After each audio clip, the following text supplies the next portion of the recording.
Welcome back everybody, and thank you for tuning into this week's video. Today we are going to be revisiting some of these awesome crystals that we got from our good friend Lisa.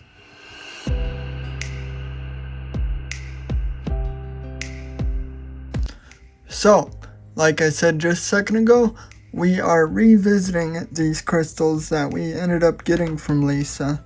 And these pieces in particular come from Haunted Ridge over there in Missouri, which I hear is pretty famous for these crystals. I don't know too much about the location yet, but I'm working on gathering more information on that as I'm recording this video. What we're going to be doing here today is cleaning out this cavity on the right top crystal. It's got a bunch of iron and clay stuck in it, and I think we will be able to see some nice druzy quartz once we clean it out. And while we're waiting for that to finish up, we will be looking at these two pieces again because they're just really cool. So why not? But without further ado, I'll take these two pieces away and get set up to start cleaning this other crystal. So before I really share how we're going to clean this piece, I just want to take a quick look at it because this thing is incredible. You'll notice we have some nice agate banding on the outside of this cavity, especially right in here. It's perfect. But then also, as we get a closer look inside the cavity, if it'll focus, you'll see that it's super dirty. And I believe that if we can get this cleaned properly, it will reveal some nice druzy quartz hidden underneath all that mess. And I think I know just the perfect way to get it out. And that is hydrogen peroxide. Now, the reason why I'm going to use this instead of basic water and or something more aggressive is because hydrogen peroxide excels at getting all that bacteria and dirt out of your cut. So my thought is that it will also excel at getting dirt out from in between the tiny crystals inside this cavity. And then of course we have our little bucket to hold the piece of quartz while the peroxide is working, and a little piece of wood in there to prop it up along the side. So we shouldn't have any issues there. So I have this piece set up about as level as I can get it. Some of the peroxide will probably spill out, but that's why we have our little container here, to catch anything that might fall out of this piece. And then I have the camera set up to hopefully give you guys a nice view of the peroxide actually working on this crystal. This is definitely the part I'm most excited for. I can't wait to see how the peroxide reacts with the dirt inside the crystal cavity.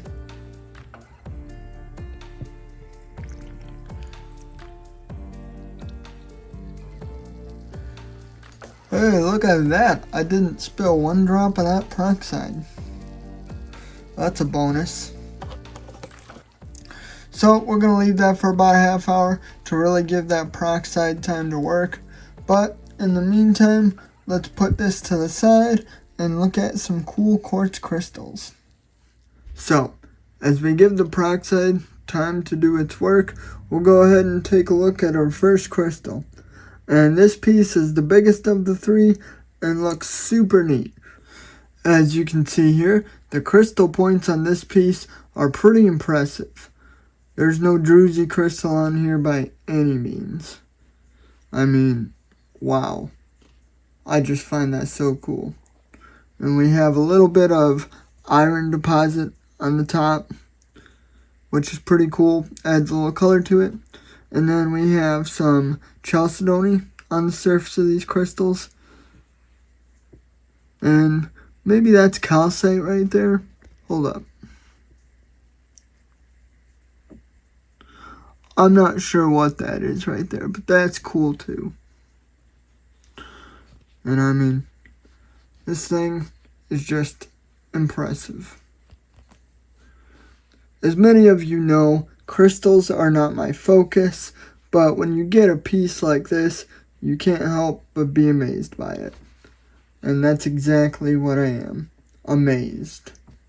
Now, something I didn't even realize when I did the first video on these pieces is that I even have some agate banding on this piece right here. And that looks really cool. All in all, this is a really cool piece. So I just want to say thanks again, Lisa. Let's go back and check on how our peroxide is doing in the crystal cavity. This has been sitting out for probably about an hour and a half. I didn't quite get to it at the half-hour mark, but that's okay. It just gave it a little bit more time to do what it needs to do. But as you can see here, it's kind of like it formed a surface of bubbles, which I've never seen before. But I've also never used peroxide to really do anything like this. So let's check out what we have underneath. Right now it doesn't look too much different yet, but I think I'm going to need to go rinse this out with some water to see the full effect of our first round of peroxide. So that's what we're going to do now. Doesn't look as good as I thought it might after the first time around, but you can see the druzy starting to poke through. So what we're going to do is we're just going to repeat this another time and see how it goes. It'll probably take a few times now that I see what it looks like here, but we'll do what we need to do. In the meantime, let's take a look at that second crystal. And here is our second crystal piece. Now this is the smallest of the three pieces, but honestly it might be my favorite out of them all. I don't know, it's kind of hard to choose. They're all my favorite for different reasons. But as you can see, this one has some iron staining on the top and even some chunkier pieces down there at the bottom, which I think gives it a bit more character, which is pretty cool. And then you'll notice we got some really sparkly crystals on top. I'm not sure if this classifies as druzy or not. If someone could let me know down in the comments, I would greatly appreciate that. But if this doesn't classify as druzy, I know the bottom will, because look at this. It has a bunch of iron on it as well, but that crystal just shimmers. Try and get a close-up here without hitting the tripod. That just blows my mind. Super cool stuff. I hope that shows up on the camera well. And then also we have fine agate banding around the bottom edges. It's not as noticeable on this piece as it is the other two, but still really neat. In fact, I think the best agate banding on this piece is, oh yeah, right here. Check that out. That's really cool looking.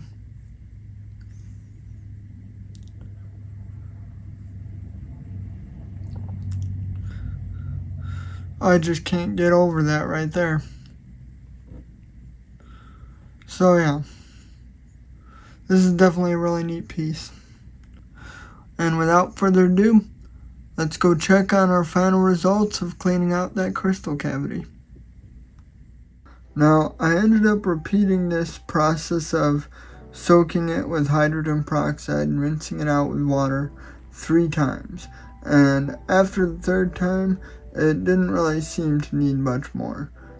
But if you guys have any better ideas on how to clean quartz like this, let me know down below, because I'm hoping to get some more pieces like this in the future.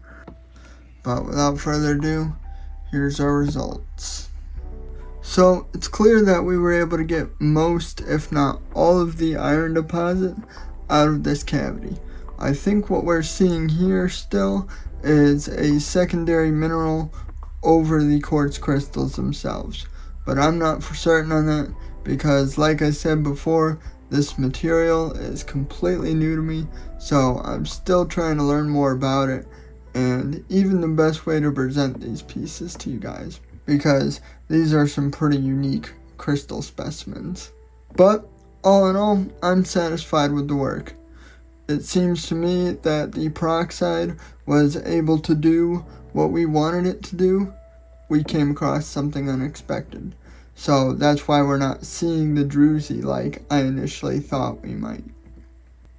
But I think what we'll do now is just take a closer look at this piece overall, because there are some really nice agate bands along the outside of this cavity and some really cool crystals along the outside of it.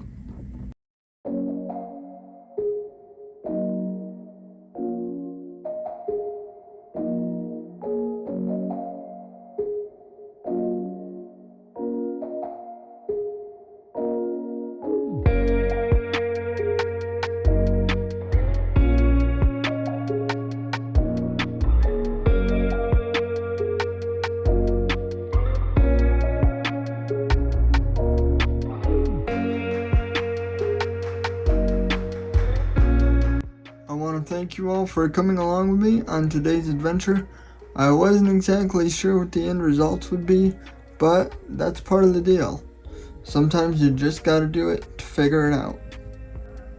And it ended up not going all that bad.